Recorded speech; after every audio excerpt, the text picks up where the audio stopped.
Hallo, heute zeigen wir euch mal, wie wir Pilze fermentieren und dabei dann was Schönes, Leckeres bei rauskommt, was präbiotisch und probiotisch ist. Und los geht's! Hier haben wir unsere Zutaten, wunderschöne Sachen. Ja, also fangen wir mal an, hier das Glas, das ist schon ganz Ohr, ja, denn da sind Judasohren drin, bis oben hin gefüllt. Die hatten wir jetzt getrocknet, ja, wir hatten ja, wenn ihr unsere Videos öfter guckt, habt ihr ja gesehen, wir hatten sehr erfolgreiche Ernten gehabt und ja, da haben wir jetzt hier ein paar von genommen und die jetzt eingeweicht, so für eine Stunde ungefähr, ja, einfach in kaltem Wasser und die sind jetzt wieder ready. Ja, und dann haben wir noch andere Sachen, hier haben wir eine Chilischote, hier haben wir so einen weißen Rettich, ja, und hier haben wir so eine lilane Möhre, orangene Möhre, gelbe Möhre. Man kann natürlich auch nur Orange nehmen oder so, ne? Ist natürlich jetzt kein Zwang hier. Ja, dann eine Stange Zitronengras, dann haben wir hier eine Frühlingszwiebel und ein Stückchen Ingwer, ja, so in etwa so groß wie das obere Daumenglied ist, ja, vielleicht ein bisschen mehr. Eine Zehe Knoblauch, einen Sternanis und ja, es ist hier so eine halbe Stange Zimt in etwa. Und dann brauchen wir noch Salz. Ja, die Reihenfolge wird jetzt ziemlich simpel, ja, das ist ja das Schöne am Fermentieren, es ist eigentlich sehr einfach. Wir werden jetzt diese Judasohren hier abgießen und dann nochmal kurz so für eine Minute blanchieren, ja, in kochendem Wasser. Und dann werden alle anderen Zutaten klein geschnitten eigentlich, ja, also hier werden wir vielleicht nur die halbe Chili nehmen.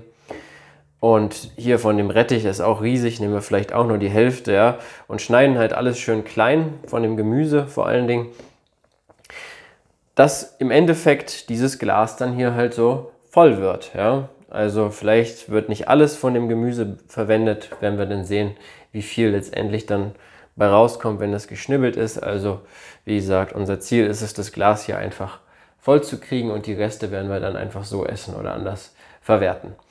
Ja, dann fangen wir mal an.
Jetzt ist alles vorbereitet, jetzt muss nur noch das Glas befüllt werden.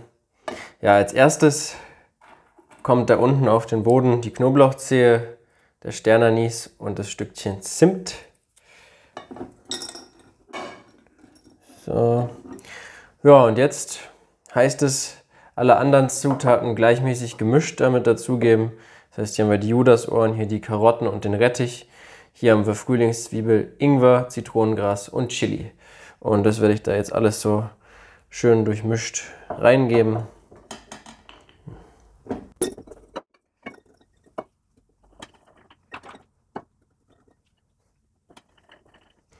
Natürlich kann man auch statt Judasohren, wenn man jetzt keine selber gesammelten hat, auch einfach Moerpilze nehmen, die es zu kaufen gibt, ne? Also das geht natürlich auch.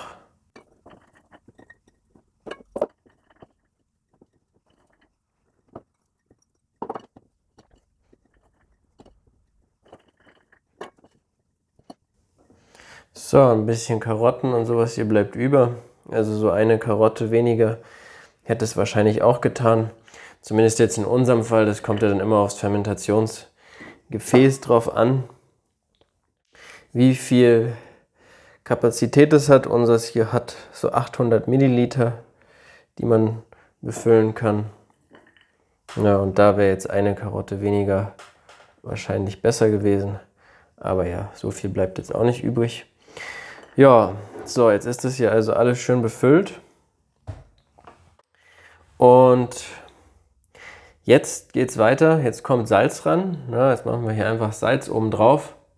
Jetzt ist es so, also an sich bei so einer Lactofermentation in so einem Glas macht man eigentlich immer so eine 2%ige Salzlösung.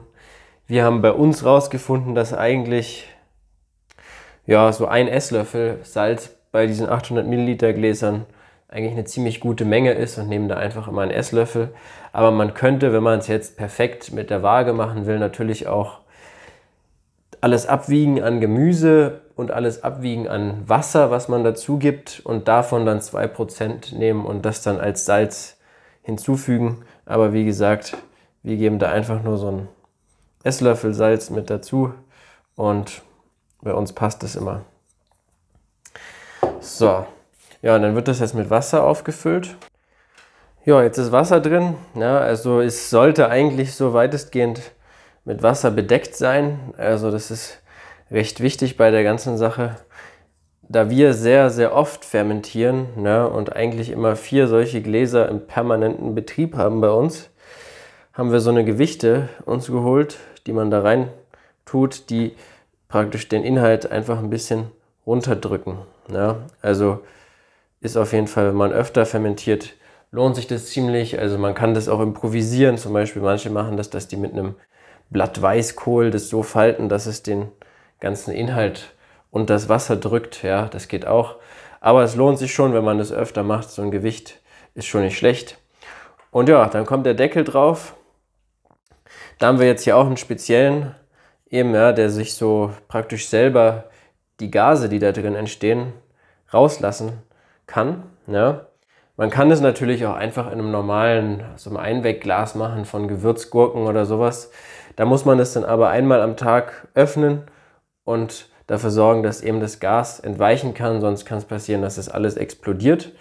Aber auch da haben wir jetzt hier solche Deckel, die das praktisch dafür sorgen, dass es ja, von alleine entlüften kann. Wir werden euch das auch verlinken, was wir da benutzen. Also wie gesagt, das ist jetzt kein Muss, wenn man fermentiert. Aber wir haben das so, weil das dann relativ einfach ist. Und ja, jetzt heißt es eigentlich nur noch abwarten. Ja? Also wir werden das jetzt hinstellen bei Zimmertemperatur.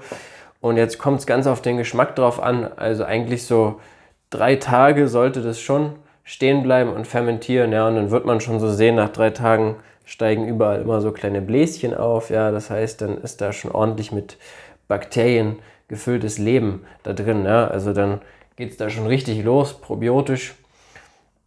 Und die Lactobakterien, die fangen an zu wirken. Aber wir bevorzugen das eigentlich ein bisschen länger zu fermentieren. Ja, so eine Woche, 7 Tage finden wir eigentlich immer besser. Und dann ist es natürlich auch ein bisschen saurer dadurch, ja. Also das ist dann Geschmackssache, muss man halt gucken, was man so mag. Und ja, jetzt ist natürlich die Frage, wie ist das mit Schimmel oder so, ne? Oder auch so Bakterien, die man nicht haben will, ja, sowas zum Beispiel wie Botulismus. Die Frage stellt sich ja auch oft beim Fermentieren, aber da ist es so, also wir fermentieren ja bei anaeroben Bedingungen, ja, alles unterm Wasser, eben wie gesagt, deswegen ja auch das Gewicht, dass alles unterm Wasser ist. Und das Wasser ist ja gesalzen, das mögen die Botulismus-Bakterien schon mal nicht so gerne. Und es wird auch ziemlich sauer, ja, über die Zeit. Und das mögen die auch nicht. Deswegen ist Botulismus bei der Lactofermentation, so wie wir die hier machen, eigentlich kein wirkliches Thema. Ja. Und auch sowas wie Schimmelbildung sollte eigentlich nicht sein, wenn man ein gut gereinigtes Glas hat und so, das vorher ausgekocht hat und so, ja, dann ist das auch kein Problem. Und wie gesagt, es sollte halt nichts oben unbedingt schwimmen die ganze Zeit und mit Sauerstoff in Kontakt kommen, weil dann kann schon sowas wie Schimmel entstehen natürlich. Aber so ist es eine schöne Geschichte wo man eigentlich jetzt gar nichts mehr machen muss, außer abwarten. Und dann sehen wir uns in einer Woche wieder.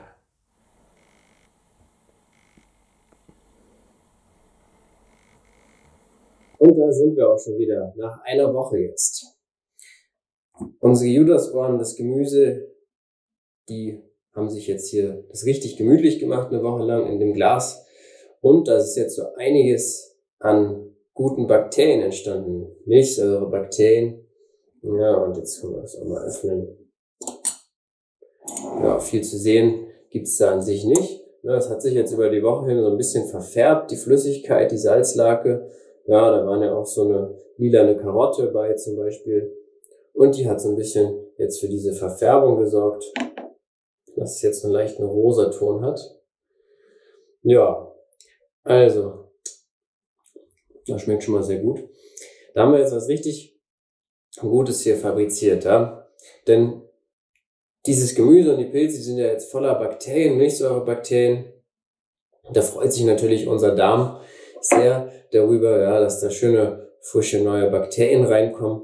In dem Sinne ist es probiotisch, aber es ist auch präbiotisch, weil wir haben ja schöne Ballaststoffe von dem Gemüse und natürlich auch die Polysaccharide von den Pilzen und sowas. Und da fühlen sich die Bakterien, die im Darm ja jetzt schon drin sind, auch besonders wohl mit, ja, weil die kriegen dann nämlich ein bisschen was zu futtern. Und in dem Sinne tun wir was Gutes für die guten Bestände, die schon da sind und bringen noch ein paar neue Bakterien mit in den Darm rein. Also besser kann es ja eigentlich gar nicht gehen, ne? Und ja, das ist also das Experiment Pilze fermentieren. Es ist auf jeden Fall möglich, ja, und besonders gut eben mit den Judasohren. Ja, oder man kann natürlich auch Moerpilze nehmen, gekauft, wenn man jetzt keine Judasohren zur Hand hat. Denn was natürlich die Sache ist mit anderen Pilzen, könnte man ja jetzt überlegen, kann man die auch fermentieren? Und da wird es ein bisschen schwieriger, ja. Weil da ist es ja so, dass wir die Pilze meistens erhitzen müssen, ne? Und das führt natürlich dazu, dass sie eine eher weichere Konsistenz kriegen und nicht unbedingt mehr so geeignet sind, noch eine Woche fermentiert zu werden, ne? Weil sonst wird es ziemlich matschig und so.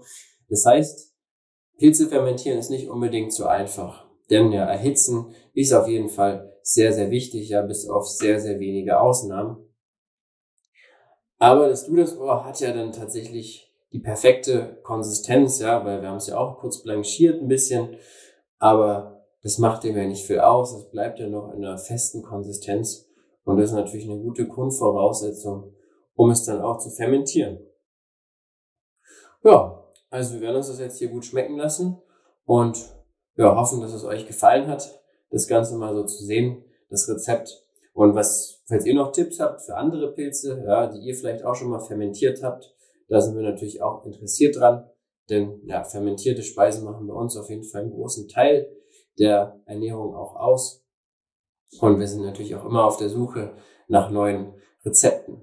Ja, und dann würde ich sagen, bis bald.